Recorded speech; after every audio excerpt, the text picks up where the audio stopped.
40 jours de jeûne inspiré sous le thème « Bâtir ma maison par la prière ». Jour 5. Voir votre vie comme Dieu la voit. Femme d'impact, volume 1. Vous voyez dans votre vie ce que vous êtes et non ce que votre vie est. Ce que vous voyez est hautement tributaire de votre nature, de votre identité. Votre manière de voir la vie a un impact incommensurable sur votre destinée.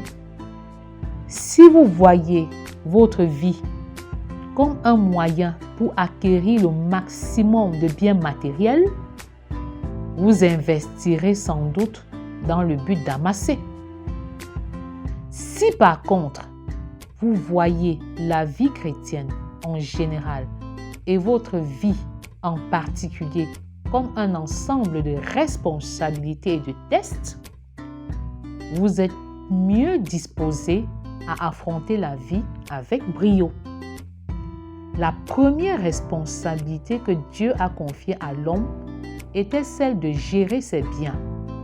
Genèse 2, verset 15, précise ceci. L'Éternel Dieu prit l'homme et le plaça dans le jardin d'Éden pour le cultiver et pour le garder. Une personne qui voit sa vie comme une gestionnaire qui doit rendre compte à Dieu fera attention aux moindres actions. Tout compte en fait, tout compte et rien ne se perd. Chaque action que nous posons a une portée dans l'éternité. Tout compte, rien ne se perd. La parabole des talents est une belle illustration de la vie comme responsabilité. Matthieu 25, 14 à 29. Ève a échoué la mission que Dieu lui a confiée en désobéissant. Cette désobéissance a été une catastrophe pour l'humanité entière. Jézabel a éconduit son mari, le roi Akab, dans l'adoration des faux dieux.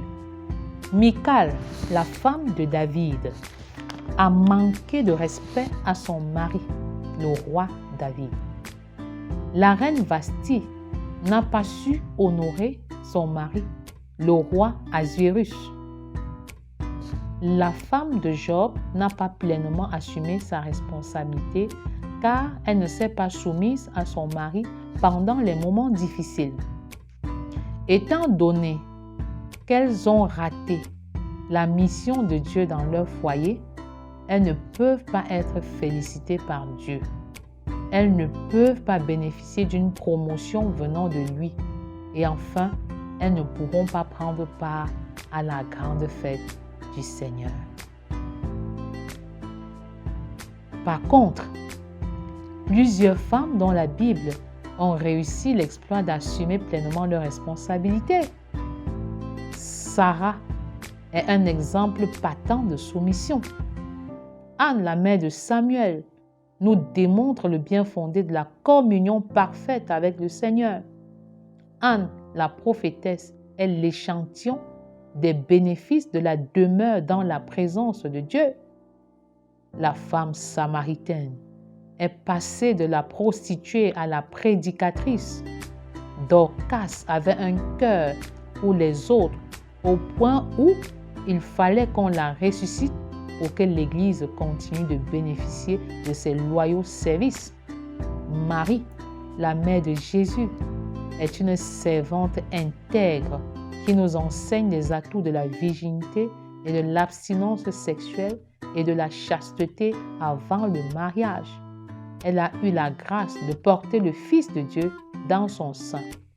Toutes ces femmes avaient un seul secret, un dénominateur commun.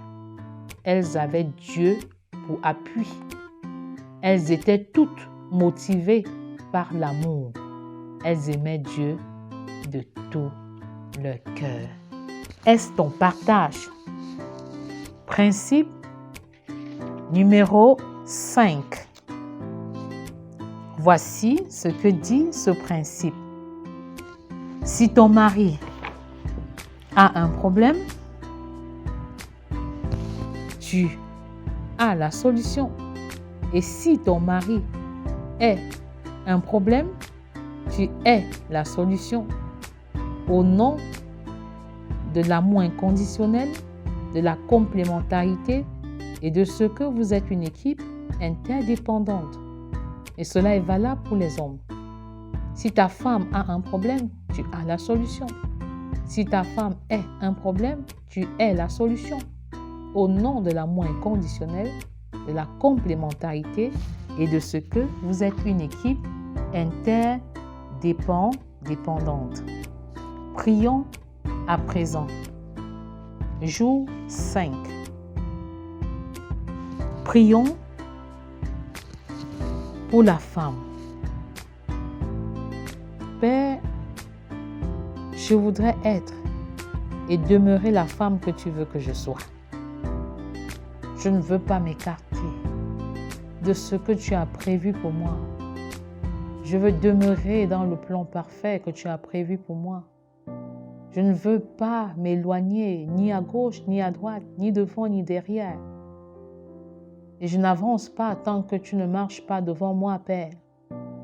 J'ai choisi d'être une servante impeccable, exemplaire.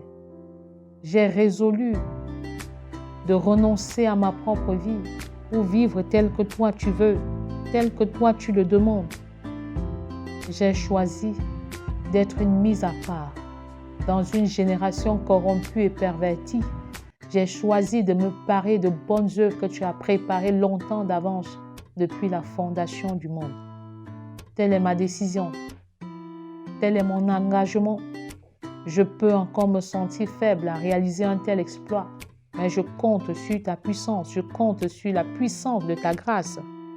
Selon qu'il est écrit dans Proverbe 31, 10 à 31. Mais qui peut trouver une femme vertueuse? Père, je le suis et je désire l'être. Elle a bien plus de valeur que les perles et je déclare que c'est moi. J'ai bien plus de valeur que les perles. Le cœur de mon mari a confiance en moi, ça je le déclare et je le crois. Et les produits ne me font point défaut. Tel est mon partage au nom de Jésus. Je fais du bien et non du mal à mon mari tous les jours de sa vie. Je me procure de la laine et du lin et je travaille d'une main joyeuse. Je suis comme un navire marchand et j'amène mon pain de loin. Je me lève quand il est encore nuit et je donne de la nourriture à ma maison et la tâche à mes servantes. Je pense à un champ et je l'acquiers. Du fruit de mon travail, je plante une vigne et je ceins de force mes reins. J'affermis mes bras. Je sens que ce que je gagne est bon. Ma lampe ne s'éteint point pendant la nuit. Je mets la main à la quenouille et mes doigts tiennent le fuseau. Je tends la main au malheureux. Je tends la main à l'indigent. Je ne crains pas la neige pour ma maison, car toute ma maison est vêtue de cramoisis. Je fais des couvertures. Je fais des vêtements de fin lin et de pourpre. Mon mari est considéré aux portes. Lorsqu'il siège avec les anciens du pays, je fais des chemises et je les vends. Je livre des ceintures aux marchands. Je suis revêtu de force et de gloire. Je me ris de l'avenir. J'ouvre la bouche avec sagesse et des instructions aimables sont sur ma langue. Je veille sur ce qui se passe dans ma maison. Je ne mange pas le pain de la paresse. Mes fils se lèvent et me disent « heureuse ». Mon mari se lève et me donne des louanges. Plusieurs filles ont une conduite vertueuse, mais moi, je les surpasse toutes. La grâce est trompeuse et la beauté est vaine. La femme qui craint l'Éternel, Naomi que je suis, est celle qui sera louée. Récompensez-la, oui, Naomi, récompensez-la du fruit de son travail et qu'aux portes mes œuvres me louent. Au nom puissant de Jésus, que cela soit le partage de toutes les personnes, de toutes les femmes qui sont impliquées dans ce programme, ainsi que toutes les femmes de la terre, au nom puissant de Jésus. Prions pour les maris. Père, je prie pour que mon époux grandisse dans ta connaissance et qu'il me garantisse une sécurité financière, qu'il te consulte avant de prendre une décision, qu'il me consulte avant de prendre une décision financière en faveur du foyer et en faveur de toute la famille. Père, je prie afin qu'il comprenne mon appel et qu'il travaille à l'accomplissement de cet appel au temps convenable. Je prie également qu'il fructifie mes dons et mes talents au nom puissant de Jésus, selon qu'il est écrit dans Éphésiens 5, versets 26 à 28, afin de la sanctifier par la parole, après l'avoir purifiée par le baptême d'eau, afin de faire paraître devant lui cette Église glorieuse, sans tache ni ride, ni rien de semblable, mais sainte et irrépréhensible. C'est ainsi que les maris doivent aimer leurs femmes comme leur propre corps. Celui qui aime sa femme s'aime lui-même. Par extension, je te prie pour tous les maris de la terre, en général, et pour tous les maris qui sont impliqués dans ce programme.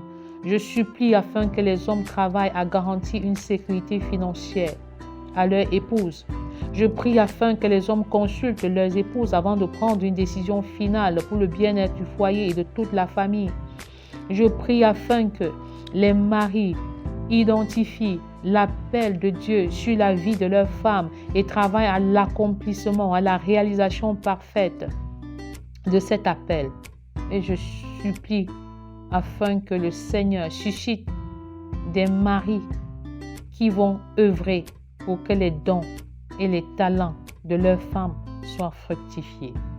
Parle à l'Éternel dans ce sens. Tu es une femme et tu veux développer un ministère, mais tu n'as jamais eu l'approbation de ton mari. Tu es une femme et tu souffres d'une insécurité financière. Ton mari ne prend jamais en considération tes opinions, tes conseils et ton point de vue. Parle à l'Éternel maintenant. Pas à ton mari, mais parle à l'Éternel. Lui qui tient le cœur des rois, lui qui est capable d'incliner les cœurs des rois, est capable de changer le cœur de ton mari au moment opportun.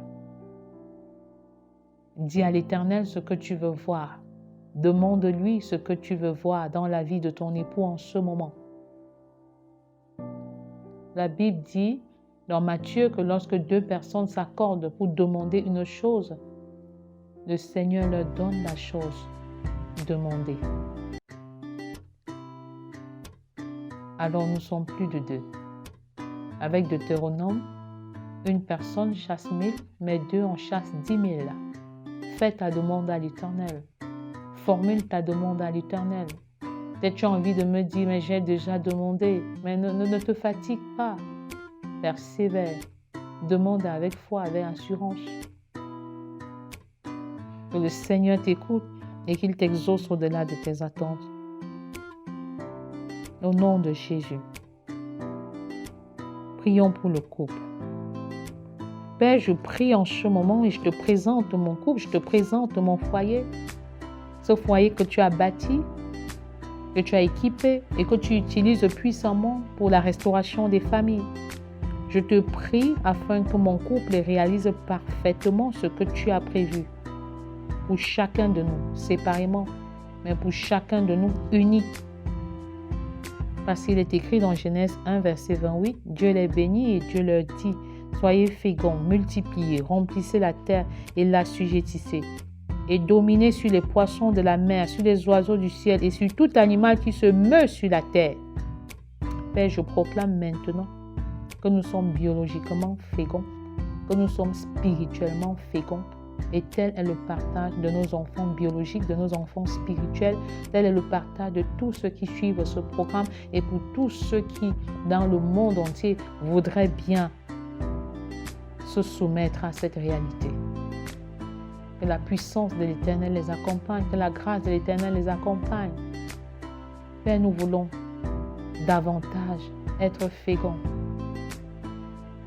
dans notre Jérusalem, dans toute la Judée, dans la Samarie et même jusqu'aux extrémités de la terre.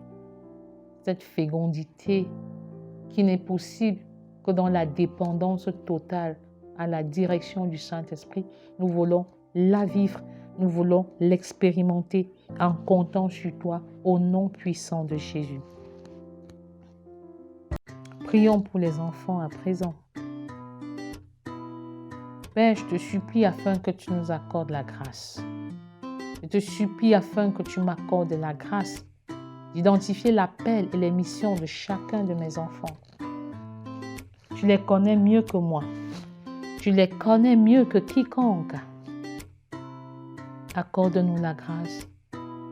Révèle-toi à nous, Seigneur, parce que tu donnes à tes enfants pendant leur sommeil. Révèle-toi, révèle les missions, révèle les appels. Donne-nous de saisir ta voix, selon qu'il est écrit dans Jérémie 1, verset 10. Regarde, je t'établis aujourd'hui sur les nations et sur les royaumes, pour que tu arraches et que tu abattes, pour que tu ruines et que tu détruises, pour que tu bâtisses et que tu plantes. Seigneur, je soupire afin que tu me montres ce que chacun de mes enfants est appelé à arracher, à abattre, à ruiner, à détruire, à bâtir et à planter. Et que ce soit le partage de tous les enfants de la terre, au nom puissant de Jésus. Prions à présent pour nos familles. Père, je te supplie, parce que je voudrais que ma famille soit christocentrée, que ma famille soit centrée sur Christ. Je voudrais voir tous les membres de ma famille convertis. Je voudrais voir chaque membre de ma famille t'accepter comme sauveur et Seigneur personnel. Je voudrais voir chaque membre de ma famille grandir dans ta connaissance. Visite, Seigneur. Remplis-les de toi et accorde-leur chaque membre de ma famille. Chaque membre de nos familles, accorde-leur la grâce de te donner la première place en toutes choses. Selon qu'il est écrit dans Genèse, verset 22, Genèse 22, verset 18, toutes les nations de la terre seront bénies en ta postérité, parce que tu as obéi à ma voix. Seigneur, enseigne-nous l'obéissance. L'obéissance totale et non une obéissance partielle. L'obéissance totale et non une obéissance sélective. Seigneur, donne-nous de semer l'obéissance. Donne-moi de semer cette obéissance dans ma maison, dans mon ministère, dans ma famille. Et que les uns et les autres viennent récolter cette obéissance comme un héritage. Au nom puissant de Jésus.